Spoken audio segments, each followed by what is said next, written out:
बिस्मिल्लाहिर्रहमानिर्रहीम। अस्सलाम वालेकुम नाज़रीन, आप यूट्यूब चैनल देख रहे हैं। मैं इमरान खान हूँ। सबसे पहले तो आज खैबर पख्तूनख्वा में पेशावर में पाकिस्तान तहरीक इंसाफ ड्रोन हमलों के ख़िलाफ़ एहतजाज करने जा रही है और दूसरी जानिब मीर अली के अंदर एहतजाज की शिद्दत बढ़ती चली जा रही है। और ये एहतजाज मीर अली में जब ड्रोन हमला हुआ शुमाली वज़ीरिस्तान के इलाके में, जिसमें 4 बच्चे शहीद हो गए, ख़वातीन समेत कुछ और दीगर लोग उसमें ज़ख्मी हुए और दहशतगर्दों के हवाले से कोई इतला नहीं आई, तो उसके बाद से अब तक वहाँ पे एहतजाज चल रहा है। उनके चंद मुतालबात हैं, ये खबर मैं आपके सामने रखता हूँ। उसका रीज़न ये है कि यहाँ जो हुकूमत है उसने मौक़िफ़ कुछ और दिया है। हुकूमत से मुराद ISPR का ये कहना है कि उन्होंने कोई ड्रोन हमला नहीं किया, बल्कि वो इसको दहशतगर्दों की कार्रवाई करार दे रहे हैं और इसके पीछे भारत का हाथ बताते हैं। लेकिन चंद सवालात पैदा हो जाते हैं ना कि ये वाला फिर ड्रोन हमला किया किसने। यानी अगर वो कह रहे हैं कि ये भारत ने किया है तो ये तो सीज़ फायर की खिलाफ वर्जी हो गई और सिविलियन का कत्लेआम हो गया। लेकिन अगर भारत ने अपनी प्रॉक्सीज़ के ज़रिए से या दहशतगर्दों के ज़रिए से फितनतुल खवारिज सपोर्टेड बाई भारत, अगर उनके ज़रिए से ये करवाया है हमला TTP के ज़रिए से, तो फिर भी हमें समझना पड़ेगा कि तालिबान के हाथ में ख़तरनाक ड्रोन्स लग चुके हैं जो एक मिसाइल मार के कई लोगों को कत्ल कर सकते हैं, शहीद कर सकते हैं। तो ये उससे भी ज़्यादा ख़तरनाक बात है। फिर एक सवाल और है पूछने वाला कि ये ड्रोन वापस गया कैसे। यानी पाकिस्तान की हुदूद में एक ड्रोन दाखिल होता है, वो अपनी कार्रवाई करता है और फिर वापस चला जाता है, और अब तक पाकिस्तान की सिक्योरिटी फोर्सेस को, इंटेलिजेंस एजेंसीज को इसके बारे में कोई मुसद्दका इतला हमारे सामने नहीं आई। यानी खैबर पख्तूनख्वा की गवर्नमेंट को अगर आप ले तो उन्होंने अभी तक इसके ऊपर कोई ऑफिशियली ऐसा स्टेटमेंट नहीं दिया जो इस चीज़ को क्लियर करे। देखें, जो स्टेटमेंट है वो इमरान खान साहब की जानिब से तो आया, वो ड्रोन हमलों की मुखालफत पहले भी करते थे, अब भी कर रहे हैं। एक स्टेटमेंट आया जो मकामी अफराद हैं मीर अली के, वो ये कहते हैं कि हम गवाही दे रहे हैं कि ये ड्रोन हमला था और ये ड्रोन हमला किया गया है। उनके मुतालबात मैं आपको बताऊंगा तो उनके मुतालबात से ऐसा लगता है कि वो पाकिस्तानी सरकार जो है उसको ज़िम्मेदार समझते हैं इस ड्रोन हमले के लिए, या पाकिस्तान की सिक्योरिटी फोर्सेस को ज़िम्मेदार समझते हैं कि ये इंटेलिजेंस फेलियर है और गलत जगह पर ड्रोन हमला हो गया जिसमें सिविलियंस का बहुत नुकसान हो गया। उनके मुतालबात मैं आपको भी बताता हूँ आगे चल के। लेकिन एक मौक़िफ़ इसमें ना सूबाई हुकूमत का ना वफाकी हुकूमत का, एक मौक़िफ़ इसमें DG ISPR का आया जो मैंने आपको अभी बता दिया है। अब बड़ा सवाल ये पैदा हो गया कि ये ड्रोन क्या गिराया गया या नहीं गिराया गया, ये ड्रोन गया कहाँ पे, क्योंकि जो DG ISPR ने बात की उसमें कहीं पे ड्रोन का मेरे ख्याल में लफ्ज़ नहीं था। ये मकामी लोग बार बार क्लेम करते हैं और सहाफ़ी वो ये कहते हैं जनाब कि ये ड्रोन हमला ही था। अब ज़रा आप आ जाएं कि वहाँ पे जो धरना दिया जा रहा है, पाकिस्तान तहरीक इंसाफ की बात मैं बाद में करूँगा, लेकिन जो 3 मुतालबात हैं मुज़ाहिरीन के कि मीर अली वाक़े की अदालती तहकीकात करवाएं और ज़िम्मेदारों को सज़ा दिलवाएं, पहली चीज़ वो ये कह रहे हैं। दूसरा वो ये कह रहे हैं कि मुतासरा ख़ानदानों को इंसाफ, तहफ़्फ़ुज़ और रियासती इमदाद फराहम की जाए। तीसरा मुतालबा वो ये कह रहे हैं कि ड्रोन हमलों का मुकम्मल तौर पर खात्मा किया जाए। यानी वो शोर शॉट है कि ये ड्रोन हमले हुए हैं। अच्छा, इसके अलावा वो ये भी कह रहे हैं कि यहाँ पे जो इंटरनेट की बंदिश है उसे ख़त्म किया जाए। इंटरनेट को बहाल ना किया गया तो छावनी की तरफ जो इंटरनेट केबल जारी है, ये जो मकामी बुजुर्ग हैं उन्होंने ये क्लेम किया, उन्होंने कहा जी जो कैंट की जानिब इंटरनेट केबल जारी है हम उसे काट देंगे, उन तारों को काट देंगे जिससे कंटोनमेंट को इंटरनेट की सहूलत मिलती है। तो अगर एतवार की शाम तक ज़िला भर में मोबाइल सर्विस और इंटरनेट को बहाल ना किया गया तो अव्वल तो वहाँ पे इंटरनेट आता ही बहुत थोड़ा सा है, और इस वक्त सूरत हाल ये है कि बिल्कुल ही बंद है, वहाँ से कोई खबर बाहर नहीं आ रही। जब भी कोई ऐसा इंसिडेंट होता है तो वहाँ का इंटरनेट फ़ौरन बंद किया जाता है। पाकिस्तान में एक पैटर्न है, बलूचिस्तान में भी ये हो जाता है, खैबर पख्तूनख्वा में कबायली इलाकों में भी ये हो जाता है। तो ये सिक्योरिटी फोर्सेज का एक पैटर्न है कि इंटरनेट फौरी तौर पर मोबाइल फ़ोन बंद कर दिया जाता है। लेकिन सवाल ये पैदा होता है कि अगर तो ये भारत ने किया है या मुल्क के दुश्मनों ने किया है तो फिर तो इंटरनेट चलना चाहिए ताकि उन्हें एक्सपोज किया जा सके। लेकिन ये इल्ज़ाम वहाँ के जो मकामी लोग हैं वो डाल रहे हैं पाकिस्तान के सिक्योरिटी इदारों के ऊपर कि उनकी वजह से ये इंसिडेंट हुआ है। अब मीर अली धरना कमेटी की जानिब से जारी बयान में कहा गया कि लॉन्ग मार्च का आगाज़ मीर अली में एहतजाजी धरने की जगह से होगा और ये अब इस्लामाबाद जाएंगे। ये बनू बाज़ार और टाउनशिप चौक से गुजरते हुए डोमेल हाईवे चौक तक पहुँचेगा, जहाँ मकामी लोग भी मार्च में शामिल हो जाएंगे और उसके बाद ये मार्च करक और कोहाट की तरफ बढ़ेगा जहां दीगर लोग काफिले में शामिल हो जाएंगे। अच्छा, सवाल ये पैदा होता है कि अगर ये लोग अपने हकूक़ के लिए इस्लामाबाद जाना चाहते हैं तो क्या खैबर पख्तूनख्वा की हुकूमत इन्हें फैसिलिटेट करेगी, इनका रास्ता रोकेगी या इन्हें जाने देगी? देखिए बड़ी अजीब सिचुएशन है खैबर पख्तूनख्वा के लिए, गवर्नमेंट के लिए। एक तरफ वहां की गवर्नमेंट जो है वो इसके ऊपर कोई वाज़ेह मौक़िफ़ नहीं दे रही कि ये ड्रोन हमला था, आया हुआ क्या, क्योंकि अब ये सेटल्ड एरिया है और इसके बारे में सूबाई हुकूमत को बताना चाहिए। और दूसरी जानिब जिनकी सूबाई हुकूमत है यानी पाकिस्तान तहरीक इंसाफ, वो एहतजाज करने जा रहे हैं सूबाई दारुल हुकूमत पेशावर में। भाई अब ड्रोन हमला पेशावर से तो हुआ नहीं, पुलिस ने तो ड्रोन हमला किया नहीं, तो फिर आप पेशावर में एहतजाज करने क्यों जा रहे हैं? मीर अली में तो समझ आती है कि वहां पे ड्रोन हमला हुआ है, वो लोग वहां पे एहतजाज कर रहे हैं, लेकिन ड्रोन हमला अगर किया तो ये तो फेडरल गवर्नमेंट के कंट्रोल में है ना सारा। तो अगर एहतजाज करना है तो फेडरल गवर्नमेंट के खिलाफ करना चाहिए। फिर जुनैद अकबर साहब को और सबको जाना चाहिए था इस्लामाबाद और वहां जाके ड्रोन हमले के खिलाफ एहतजाज करना चाहिए था, जहां पे अब मीर अली से लोग जाना चाहते हैं। देखना यह है कि मीर अली के लोगों को वहां जाने दिया जाता है या नहीं, ये चीजें अभी पता चल जाएगी, मैं आपके साथ शेयर करता रहूंगा। इमरान खान के लिए बहरहाल पाकिस्तान भर में मुजाहरे तेज होना शुरू हो गए हैं, लोग अपनी मदद आपके तहत निकलते हैं, एहतजाज करते हैं। पाकिस्तान तहरीक इंसाफ जो है उसमें कई हिस्से बने हुए हैं, हर हिस्सा एक बात के ऊपर जो है वो मुत्तफिक है कि इमरान खान साहब को बाहर निकालो और इसी में पाकिस्तान आगे बढ़ सकता है। अब कराची के अंदर एहतजाज हुआ इमरान खान साहब की रिहाई के लिए, सिंध में एहतजाज हो रहा है इमरान खान साहब की रिहाई के लिए, तहरीक चल रही है। उमरकोट में शाह महमूद कुरैशी और इमरान खान साहब की रिहाई के लिए रैली हमने देखी, बहुत बड़ी रैली निकली वहाँ पे। फिर लाहौर में आज़ादी रजाकारों ने रैली निकाली है, रावलपिंडी में बार बार हम देखते हैं, सबड़ियाल में ज़बरदस्त किस्म की कंपेन चल रही है पाकिस्तान तहरीक इंसाफ की, ढोल के इंतखाबी निशान के साथ। PMLN का तो उम्मीदवार नजर आता है, ना उनका इंतखाबी निशान नजर आता है, ना कुछ और नजर आता है। तो वहां पे तो ऐसा लगता है कि इलेक्शन को उन्होंने फेंक दिया एस्टेब्लिशमेंट के कंधों पे, यानी मुस्लिम लीग नून ने इलेक्शन लड़ना भी अब गवारा करना छोड़ दिया है कि इलेक्शन क्या लड़ना है, एस्टेब्लिशमेंट हमें इलेक्शन जितवा देगी। और वहां पे जो है वो इंतजामिया क्या कर रही है कि PTI के बैनर पोस्टर उतारती है और नून लीग के बैनर पोस्टर जो है वो चिपकाती है। उनको जिताने की जिम्मेदारी एस्टेब्लिशमेंट और इंतजामिया के कंधों पे है। तो देख लेते हैं कि एस्टेब्लिशमेंट कब तक इनको इलेक्शन जितवाती चली जाती है। खैबर पख्तूनख्वा में लोड शेडिंग के खिलाफ नाजरीन वहां के लोग अब आवाज़ उठा रहे हैं क्योंकि गर्मियां शुरू हो गई हैं और लगातार गुज़िश्ता साल की तरह खैबर पख्तूनख्वा में लोड शेडिंग बढ़ा दी गई है। और होता यह है, ये PMLN का पुराना तरीक़ाकार है। जब PMLN की पहले हुकूमत थी ना, तो पीपल्स पार्टी की अपोजिशन थी, तो सिंध के अंदर ये लोड शेडिंग ज़्यादा करते थे, पीपल्स पार्टी को ख़राब करते थे, परेशान करते थे और लोड शेडिंग को बतौर एक हथियार के इस्तेमाल करते थे। अब पीपल्स पार्टी इनकी इत्तेहादी है तो अब ये करते हैं, खैबर पख्तूनख्वा में ज़्यादा लोड शेडिंग करते हैं। अब इसमें जो फैसल अमीन खान है, अली अमीन का भाई, ये मेंबर कौमी असम्बली है, तो इनका कहना है कि खैबर पख्तूनख्वा प्रोड्यूस करता है पाकिस्तान की आधी तकरीबन जो है हाइड्रो पावर, जो एक हाइड्रल जो बिजली पैदा होती है, पानी से बिजली पैदा होने के जो मंसूबे हैं वो आधे के करीब खैबर पख्तूनख्वा में है, वहाँ से पैदा होते हैं। लेकिन इसके बावजूद जो है फेडरल गवर्नमेंट वहाँ पे लोड शेडिंग करती है। और ये भी एक सच है कि सैकड़ों अरब देने हैं वफाकी हुकूमत ने खैबर पख्तूनख्वा के बिजली की मद में। अब हुआ ये है कि ये एक डाटा है सरकारी और डाटा ये बता रहा है कि किसके सूबे के जिम्मे कितने कितने पैसे हैं। खैबर पख्तूनख्वा के हवाले से एक प्रोपेगेंडा किया जाता है कि खैबर पख्तूनख्वा वाले बिल नहीं देते, ये प्रोपेगेंडा चलता है। लेकिन बिजली का बिल सबसे ज़्यादा जिन्होंने चोरी किया या जिन्होंने बिजली का बिल अदा नहीं किया, जिनके जिम्मे बिल है, सबसे ज़्यादा 67 बिलियन 67 अरब जो है ये सिंध के ज़िम्मे है, बलूचिस्तान और पंजाब दोनों के ज़िम्मे 42 अरब है, जबकि 10 अरब सिर्फ और सिर्फ खैबर पख्तूनख्वा के ज़िम्मे है। और जनाब बयानिया बनाया जाता है कि शायद खैबर पख्तूनख्वा ने सबसे ज़्यादा पैसा देना है।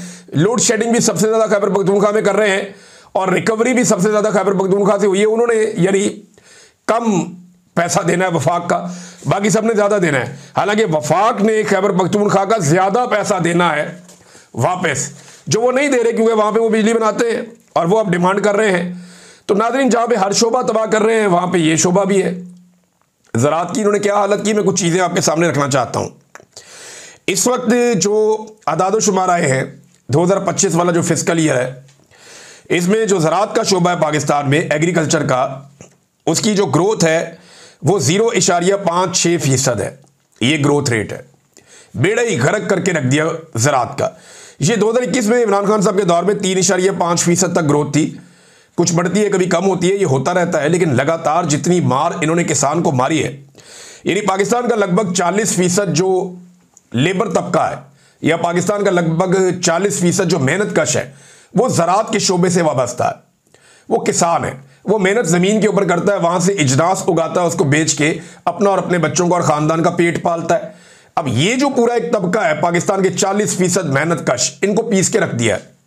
इनकी ग्रोथ ऊपर जानी चाहिए थी, महंगाई बहुत ऊपर जा रही है, लेकिन इनकी ग्रोथ नीचे गई है और ये 0.56% तक, यानी 0.6%, बहुत ज्यादा भी करें आप तो यहां तक ये पूरा का पूरा शोबा ही बैठ गया है। कॉटन जो है उसकी पैदावार, यानी जिसे आप कपास कहते हैं, वो बहुत कम हुई है। पाकिस्तान में 3 टॉप इजनास है। नंबर 1 के ऊपर आती है चावल, ये भी कम हुई है, स्लाइटली कम हुई है, लेकिन चावल की पैदावार भी कम हुई है पाकिस्तान में। नंबर 2 पे आती है कपास। कपास की पैदावार लगातार पाकिस्तान में कम होती चली जा रही है और इसका इंपैक्ट आएगा जब आपकी इंडस्ट्री चलेगी, जब आप कपड़े का कारोबार करेंगे, जब आप धागा बनाएंगे, जब आप अगला काम करेंगे ना, आपकी इंडस्ट्री चलेगी, टेक्सटाइल इंडस्ट्री, तो फिर आपको यह कपास बाहर से इंपोर्ट करनी पड़ेगी। और जब यही कपास आप बाहर से इंपोर्ट करेंगे तो बैलेंस ऑफ पेमेंट खराब हो जाएगा, यानी आपको ज्यादा इंपोर्ट करना पड़ेगा, आप कम एक्सपोर्ट करेंगे तो आपको नुकसान होगा। अपनी कपास हो जाए ना तो पाकिस्तान को नुकसान नहीं होता, लिहाजा इनकी पॉलिसियां बहुत खराब हैं। कपास का भी इन्होंने बेड़ा रख कर दिया पकड़ के। और तीसरी जो क्रॉप होती है पाकिस्तान में बड़ी, वो गंदुम है, और गंदुम अपने तखमीने से बहुत कम पैदा हुई है। पाकिस्तान एक ज़रई मुल्क होने के बावजूद इस मरतबा फिर गंदुम इंपोर्ट करने पर, यानी बाहर से दूसरे मुल्कों से गंदुम मंगवाने पर मजबूर होगा। यानी हम दुनिया भर के किसानों को पैसा देंगे, दुनिया भर के ममालिक को पैसा देंगे, लेकिन पाकिस्तान के किसान को पैसा नहीं देंगे और गंदुम को हम बाहर से इंपोर्ट करेंगे। तो ये इस वक्त ज़राअत की सूरत हाल है नादरीन। और तवज्जो कहाँ पे है, एक चीज़ और आपको मैं बताता हूँ। ये शहबाज शरीफ साहब ने फोटो दी थी आर्मी चीफ को, ये भारतीय मीडिया में और सोशल मीडिया में पाकिस्तान का मजाक बना हुआ है और लगातार मजाक बना हुआ है। यानी इनको ये समझ नहीं आती कि हमने क्या काम किस तरीके से करना है, सही काम को भी गलत तरीके से करते हैं। भाई फोटो फ्रेम को देना था आर्मी चीफ को तो कोई सही वाला फोटो फ्रेम दे देते। अब वो जो फोटो फ्रेम शहबाज शरीफ साहब ने आर्मी चीफ साहब को दिया है, वो 2019 की जो चीन की जंगी मशकें हैं, वो उनका फोटोशॉप किया हुआ एक फ्रेम है जो शहबाज शरीफ साहब ने दे दिया। ये ऑपरेशन बुनियादुल मरसूस का नाम लेकर वो दे दिया और वो फील्ड मार्शल के मौके पर। और अब भारतीय मीडिया और सोशल मीडिया मजाक उड़ा रहा है कि जनाब फोटो तो असली आप दे देते, पुरानी फोटो को आपने फोटोशॉप करके दे दिया है। तो समझ तो इनकी इतनी है, लेकिन भारतीय मीडिया जितना मर्जी मजाक उड़ाए, एक बात का उन्हें जवाब देना पड़ेगा। और ये चीज़ ना बहुत ज़्यादा रिपोर्ट नहीं हुई, लेकिन पाकिस्तान के मीडिया में भी कई रिपोर्ट हुई है और ज़राए से ये खबर निकली है कि भारत जो है वो राफेल का मलबा छुपा रहा है। यानी जो राफेल तैयारे हैं उनका मलबा भारत छुपा चुका है, वो नहीं चाहता उसका एक नट बोल्ट भी सामने आए। ये राफेल का मलबा कहाँ छुपाया ये भारत किसी को बता नहीं रहा, उन्होंने इसे रखा हुआ है टॉप सीक्रेट। और भारत अपने फौजियों पे भी इन्हिसार नहीं कर रहा, भारत अपने जो बड़े अहम तरीन चंद लोग हैं उनके जरिए से भारत ने यह मलबा छुपाया हुआ है और भारत किसी को बता भी नहीं रहा। और सख्त निगरानी की जा रही है कि कोई फुटेज निकाल के बाहर ना ले जाए, कोई तस्वीर ना निकाल ले वहां से, कोई वीडियो ना बना ले वहां से। तो जहाज़ों का मलबा इन्होंने गायब कर दिया है और जहाज़ों का मलबा बहुत बड़े बड़े यार्ड्स के अंदर छुपा कर अब भारत ये सोच रहा है कि इसको गायब कैसे करें और मामला आगे कैसे बढ़े। फ्रांस की कोई तफ्तीशी कमीशन है, कोई इंक्वायरी कमीशन है जो गालिबन आया, अब ये मुबैना तौर पे, क्योंकि ये खबर मैंने कहीं और से पढ़ी है, वो ये कहता है कि जी जांच करनी है इसकी, ये मलबा हमें दिखाया में पता चले ये जो हमारा तैयारा ये कैसे गिरा, किस तरीके से गिरा, ये चीज़ें हमारे साथ शेयर की जाएं, ना सिर्फ मलबा दिखाया जाए, साइट पे ले जाएं, हमें सारी चीज़ें हमारे साथ शेयर करें, जितने भी इसके डॉक्यूमेंट हैं। जहाज़ जब उड़ता है तो पूरी उसकी एक ट्रेल बनती है, वो सारी चीज़ें आप दें हमें। लेकिन भारत ने इन मामलात को खुफिया रखने का फैसला किया है और कॉपरेशन नहीं की, मुबैना तौर पे फ्रांस की उस तफ्तीशी कमीशन के साथ कॉपरेशन नहीं की। हो सकता है फ्रांस भी यही चाह रहा हो कि कॉपरेशन ना हो, क्योंकि ऊपर ऊपर से तो वो खाना पूरी करेंगे, लेकिन अंदर से वो ये चाहेंगे कि जो भी हो जाए ये हजीमत और ये शर्मिंदगी छुपी रहे जो भारत के पायलट्स ने उनकी करवा दी है। नादरीन, एक और खबर है, और ये कुछ लोग दावा कर रहे हैं कि अगर भारत पाकिस्तान का पानी रोकता है, जो कि भारत रोक रहा है, कुछ ऐसे भारत के मंसूबे हैं जो उन्होंने 2030 में जाकर शुरू करने थे, वो पता चल रहा है कि भारत अभी उन पे काम शुरू कर रहा है और बहुत तेज़ी से काम कर रहा है। भारत की ख्वाहिश है कि वो दरियाए झेलम पर से, दरियाए चनाब पर से और दरियाए सिंध पर से खुसूसन पाकिस्तान का पानी रोके और पाकिस्तान को बंजर करने की अपनी साजिश को कामयाब बनाए। हम यहाँ पे नलके खोल के तमाशे करते रहेंगे, देखो नलका खोला पानी आ रहा है, देखो नलका बंद किया पानी नहीं आ रहा। ये जब किसान को पता चलेगा ना कि फी एकड़ उसको पानी मिलना कितना कम हुआ है, तो वो आपको बताएगा कि नुकसान कितना हो गया है। आप मीम्स जितनी मर्जी बनाएं, लेकिन ये एक बड़ा सीरियस इशू है और इस इशू को पाकिस्तान को सीरियस लेना पड़ेगा। हमारे पानियों के ऊपर भारत स्ट्रक्चर्स बना भी चुका है, बना भी रहा है और आइंदा के लिए कुछ बड़े स्ट्रक्चर्स को वो डिजाइन कर रहा है।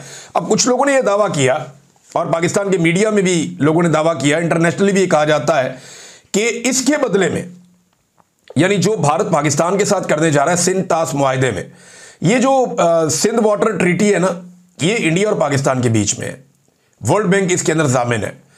इसमें बाकी मुल्कों के साथ भारत के क्या मामला आते हैं उसका कोई बड़ा मेजर रोल नहीं है। दावा यह किया जा रहा है कि अगर सिंध का पानी भारत रोकेगा तो फिर चाइना रोक लेगा ब्रह्मपुत्र का पानी। ये जरा आप ब्रह्मपुत्र का नक्शा देखें, ये एक दरिया है, ये भारत में आकर गिरता है। नीले रंग का आपको दरिया नजर आ रहा है। ये जो ऊपर सफेद एरिया है जहां से ये नीली लकीर गुजर रही है, ये चाइना है और नीचे एक मुल्क भूटान है और एक नेपाल है। अच्छा, ये इसके बीच में एक इलाका है सरक्रीक का, जहां पे एक झगड़ा चलता है इंडिया का चाइना के साथ, और ऊपर लद्दाख भी है, वहां पे भी झगड़ा चलता है इंडिया का चाइना के साथ, अरुणाचल प्रदेश से ऊपर। अच्छा, ये ब्रह्मपुत्र दरिया आ रहा है और ये भारत का जो साउथ एरिया उसमें दाखिल हो जाता है। ये अरुणाचल प्रदेश में आता है, आसाम में आता है और डिफरेंट भारत की रियासतों से गुजरता हुआ पूरे भारत का जो साउथ इंडिया है उसके पूरे इलाके से गुजरता हुआ ये नीचे चला जाता है बांग्लादेश में। बांग्लादेश को तकरीबन सारे मुल्क को ये सैराब करता है और फिर ये बे ऑफ बंगाल में जाके समंदर में गिर जाता है। ये है ब्रह्मपुत्र दरिया। ये दो बड़े दरिया हैं इस रीजन के, और एक सिंध और एक ब्रह्मपुत्र। और मजे की बात यह है कि चार बड़े दरिया एक ही झील में से निकलते हैं और उस झील का नाम है मानसरोवर लेक। ये जरा आप उसकी तस्वीर भी देख लें, ये आपको नजर आ रही होगी। ये यहां पे झंडियां वंडियां इसलिए लगी हुई हैं कि ये बड़ा मुकद्दस मुकाम है तीन मज़हब के मानने वालों के लिए, हिंदुओं के, बुद्ध मत के और जैन के और बून के। ये मुख्तलिफ मज़ाहब के मानने वाले जो हैं वो इस झील में बड़ा वो समझते हैं कि ये बड़ी मुकद्दस झील है। यहाँ से चार दरिया निकलते हैं और चारों बड़े दरिया हैं। दरिया सिंध निकलता है, दरिया ब्रह्मपुत्र निकलता है, दरिया सतलुज निकलता है, दरिया करनाली निकलता है। कोई दरिया इसका जो है वो एक नेपाल में जाता है, एक दरिया इसका जो है वो पाकिस्तान में आता है, इंडिया में जाता है, दूसरा सिंध जो है वो कश्मीर से होता हुआ पाकिस्तान में आता है, और एक ब्रह्मपुत्र जो है वो चाइना में जाता है, चाइना से वो जाता है इंडिया में। अच्छा, जिस जगह से ये इंडिया की तरफ मुड़ता है ना, वहां पे चाइना ने दुनिया का सबसे बड़ा डैम प्लान किया हुआ है। सबसे बड़ा डैम चाइना वहां पे इतना बड़ा डैम बनाने जा रहा है। ये साइट में आपको एग्जैक्टली दिखा देता हूं। ये आप देखें ना, द डैम डेल्हिमा, ये जनाब लिखा हुआ है और ये इंडिया से मैंने पेज उठाया है क्योंकि इसके ऊपर वो डॉक्यूमेंट्रीज बनाते रहते हैं।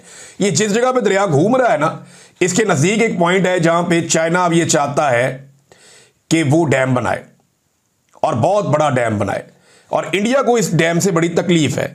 चाइना जो है वो इसको यार्लिंग त्सैंगपो कहता है, यार्लिंग त्सैंगपो, यानी वो इस दरिया को इस नाम से बुलाता है। तो वो कहते हैं यहां पे हम बनाएंगे बहुत बड़ा डैम और चार जगहों पे उससे हम बिजली पैदा करेंगे और ये चाइना का भी सबसे बड़ा डैम हो जाएगा और इतनी बिजली पैदा करेगा कि सारे डैम्स का रिकॉर्ड टूट जाएगा। ये चाइना यहां पे इस दरिया पे करना चाहता है, लेकिन इससे प्रॉब्लम आ जाएगी भारत को कि अगर ये डैम का पानी चाइना रोकता है तो इन केस कि पानी की किल्लत होती है तो भारत का जो साउथ एरिया है वहां पानी नहीं पहुंचेगा और वहां पे खुशकिसाली आएगी, और यही सूरत हाल फिर नीचे बांग्लादेश के साथ भी हो जाएगी। तो क्या चाइना ये काम करने वाला है या ये काम करने जा रहा है? इंडिया लगातार इस बारे में बहुत परेशान है और ये इशू याद रखिएगा, आप दरिया सिंध के इशू के साथ जोड़कर नहीं देख सकते। ये दोनों अलग अलग इश्यूज हैं। जिस तरह भारत पाकिस्तान से बुलंदी पर है, यानी मकबूजा कश्मीर का इलाका पाकिस्तान के जो कश्मीर के एरिया है उनसे ऊंचा है, लिहाजा मकबूजा कश्मीर में अगर वो पानी रोकते हैं या उधर से पानी को मोड़ते हैं तो पाकिस्तान को नुकसान होता है। इसी तरह जो चाइना के पास इलाके हैं वो भारत से ऊंचे हैं, तिब्बत का एरिया है, वहां से ये शुरू हो जाते हैं फिर नीचे आ जाते हैं। मानसरोवर लेक मैंने आपको बताया। यहां पे एक और जगह भी है बड़ी इंटरेस्टिंग, ये देखें आप, ये पहाड़, ये गोल्डन सा आपको नजर आ रहा होगा, दो पहाड़ों के बीच में, इसे कैलाश कहते हैं। आपने देखा होगा इंडियन फिल्मों में वो कहते हैं जी हम तीर्थ यात्रा पे जा रहे हैं। ये नीचे आपको औरतें भी जाती हुई नजर आ रही हैं इस पहाड़ की तरफ, ये बहुत सारी हिंदू औरतें जा रही हैं कि जी हम तीर्थ यात्रा पे जा रहे हैं। तो ये जो है ना, ये लेक और ये वाला जो पहाड़ है, इस जगह पे इन्होंने टेंपल बनाया हुआ है और इनका ये मानना है कि इनका एक भगवान शिव वो यहाँ पे उनसे जुड़ी हुई कुछ चीज़ें इन्होंने वो बनाई हुई हैं और इनके पास पूरी एक मिथ है जिसकी बुनियाद पे समझते हैं कि ये जैसे मुख्तलिफ मज़ाहिब के लोग मुख्तलिफ जगहों पे ट्रैवल करते हैं अपने मजहबी फरीज़े के लिए। मुसलमान जो हैं हम लोग मक्का और मदीना जाते हैं, जो सिख हैं वो पाकिस्तान में आते हैं ननकाना साहब में और मुख्तलिफ जगहों पे, पंजा साहब में और पता नहीं और जगह भी है, एक करतारपुर भी है। तो इसी तरह से जो क्रिश्चियंस हैं वो उधर जाते हैं वेटिकन सिटी में और मुख्तलिफ जगहों पे, और जो ज्यूज़ हैं वो जाते हैं यरूशलेम में। और इसी तरह जो है ये हिंदू ये जाते हैं जी इधर ऊपर मानसरोवर लेक और ये जो झील है एक बहुत बड़ी वहाँ पे, और ये कैलाश जो एक माउंटेन है वहाँ ये जाते हैं और जाके वहाँ पे अपनी इबादत करते हैं। बड़ा लंबा इनका ये सफ़र होता है और ये उस सफ़र पे पहुँचते हैं, और इसी सफ़र पे जाने के लिए इनका एक झगड़ा चला रहता है कुछ इलाकों को लेकर जो नेपाल के पास है। तो ये चाहते हैं कि ये रास्ता सारा इनका अपना हो जाए और नेपाल उस रास्ते को छोड़ दे, नेपाल को बाईपास करके सीधे पहुँच जाएँ।